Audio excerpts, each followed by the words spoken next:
అందరికీ welcome back to my channel అలా మీ సిరీతో ఇవాళ చేయబోయే రెసిపీ బెండకాయ పులుసు అండి. అసలు బెండిని ఇష్టపడిన వాళ్ళు మ్యాక్సిమం ఎవరు ఉంటారు. అది ఫ్రై అవనండి, పులుసు అవనండి, రకరకాలుగా చేసుకుంటాం కదా. ఇవాళైతే నేను బెండకాయ పులుసు వేస్తున్నానండి. ముందరగా నేను ఉల్లిపాయని ఇలా బాగా కట్ చేసుకుంటున్నాను. పచ్చిమిరపకాయ ముక్కల్ని 350 గ్రామ్స్ దాకా అప్రాక్సిమేట్లీ బెండకాయలను తీసుకుంటున్నాను. కంపల్సరీ బెండకాయలను కడగాలండి, తొడవద్దు, ఎందుకంటే పురుగు మందులు కొడతారు కదా. కంపల్సరీ కడగండి. ఇలా నేను సింగిల్గా కోస్తే బెండకాయలు చాలా టైం పడుతుంది అనమాట. అందుకే ఈజీ వేలో ఇలా పెట్టుకుంటానండి. అది ఫ్రైకి అయినా సరే చిన్న చిన్నగా కోస్తాను. పులుసు కాబట్టి పెద్ద ముక్కలు కోస్తున్నానండి బెండకాయలు. పులుసుకి ఇలా ఉంటేనే బాగుంటుంది. నేను పాన్లో చేస్తున్నానండి తొందరగా అయిపోవటం కోసం. పాన్ పెట్టి తిరగమాత కూడా ముందరే వేసేసుకుంటున్నాను. కొందరైతే చివరిలో వేస్తారు పులుసు అయిపోయిన తర్వాత.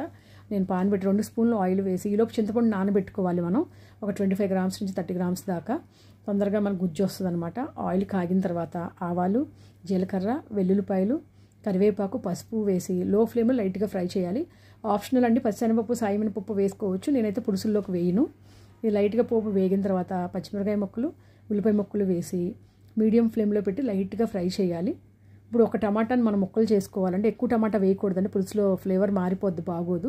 ఒక టమాటాని ముక్కలుగా వేసుకుని లైట్గా ఫ్రై అయిన తర్వాత మనం బెండకాయ ముక్కలు వేసి ఒక 1 మినిట్ నుంచి 2 నిమిషాల వరకు లైట్గా ఫ్రై చేయాలి లో ఫ్లేమ్లో.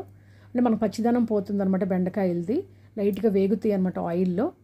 తర్వాత 1 స్పూన్ ఉప్పు, నేనైతే కళ్ళుప్పు తీసుకుంటున్నానండి, మంచిదని. మీరు కావాలంటే ఆప్షనల్ అనమాట, సాల్ట్ తీసుకోవచ్చు, కళ్ళుప్పు తీసుకోవచ్చు. 1 స్పూన్ కళ్ళుప్పు, ఒక 1/2 స్పూన్ కారం, ఒక 1/2 టీ స్పూన్ జీలకర్ర పౌడర్ వేసి 5 మినిట్స్ లో ఫ్లేమ్ నుంచి మీడియం ఫ్లేమ్లో మనం లైట్గా ఫ్రై చేయాలి. మాడకూడదండి, మాడితే మళ్ళీ ఫ్లేవర్ మారిపోద్ది పులుసు. లైట్గా వేగిన తర్వాత మనం చింతపండు గుజ్జుని తీసుకోవాలి. ఈలోపు మన గ్యాప్ వస్తుంది కదా, లైట్గా వేగుతూ ఉంటుంది లో ఫ్లేమ్లో పెట్టి. ఆ చింతపండు గుజ్జుని దీంట్లో పోసుకోవాలి మనం.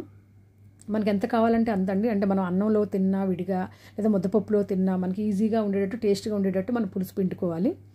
ఇలా పులుసు పిండుకుని, నేనైతే పాన్ కదండి, విడిగా అయితే 10 to 15 మినిట్స్లో అయిపోతుంది. పాన్ మూత పెట్టి 2 విజిల్సే రానిస్తాను కంపల్సరీ. ఆ 2 విజిల్స్కి కంపల్సరీ ఉడికిపోద్ది మనకి బెండకాయలు.